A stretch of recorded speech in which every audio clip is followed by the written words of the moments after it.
ছেলে দেশের জন্য জীবন দিয়েছে, বাবা হিসেবে এটাই বড় পাওয়া। তবে পুলিশের বাধায় ছেলের দাফন পছন্দের জায়গায় দিতে পারেননি। অশ্রুসিক্ত চোখে সে আক্ষেপের কথাই জানালেন সাভারে পুলিশের গুলিতে নিহত শহীদ ইয়ামিনের বাবা মোহাম্মদ মহিউদ্দিন। সকালে military institute of science and টেকনোলজির শিক্ষার্থী শহীদ ইয়ামিন ও রাকিবুলের নামে অডিটোরিয়াম মুক্ত মঞ্চ উদ্বোধনের সময় ছেলের স্মৃতিচারণ করতে গিয়ে আবেগপ্রত হয়ে এ কথা বলেন বাবা। বিস্তারিত বিল্লাল হোসেনের রিপোর্টে। বৈষম্য বিরোধী ছাত্র আন্দোলন চলাকালে গত 18 জুলাই সাভারের ঢাকা আরিচা মহাসড়কে পুলিশের সাজোয়াজানে MISTর শিক্ষার্থী শায়ক আসহাবুল ইয়ামিনের গুলিবিদ্ধ ছটফট করা দেহ এক পর্যায়ে সাজোয়াজানের উপর থেকে ফেলে দেওয়া হয় তাকে।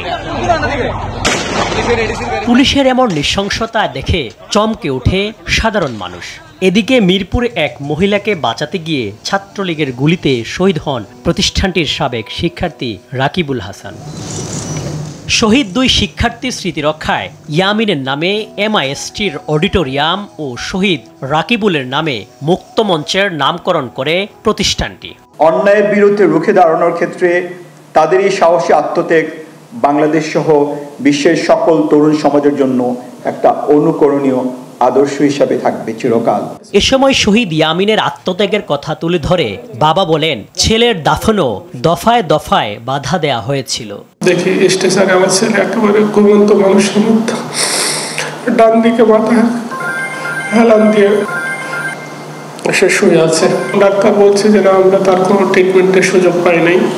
আমরা তাকে মৃত অবস্থায় এখানে রিসিভ করেছি সাভার পৌর অবস্থানে। সেখানে আমরা চেষ্টা করলাম, সেখানেও পুলিশ নাকি জানিয়ে দিয়েছে যে পোস্টমর্টম ছাড়া কোনো লাশ এখানে দাফন করা যাবে না। অশ্রুসিক্ত চোখে শহীদ রাকিবুলের বাবা আবু বকর বলেন, বাবা মায়ের কাছে গোপন করেই শুধু দেশের জন্য আন্দোলনে যোগ দিয়েছিল রাকিবুল। যারা আন্দোলনে গেছে তারা তাদের বাপ মাকে কখনো জানায় নাই, তারা বাপ মাকে গোপন করেই তারা ওখানে আন্দোলনে গেছে। নিরপরাধ সন্তানকে গুলি করে হত্যা করেছে, তাদের বিচার হোক। এছাড়াও MISTর কেন্দ্রীয় পাঠাগারে শহীদ ইয়ামিন ও রাকিব কর্নার স্থাপন করা হয়।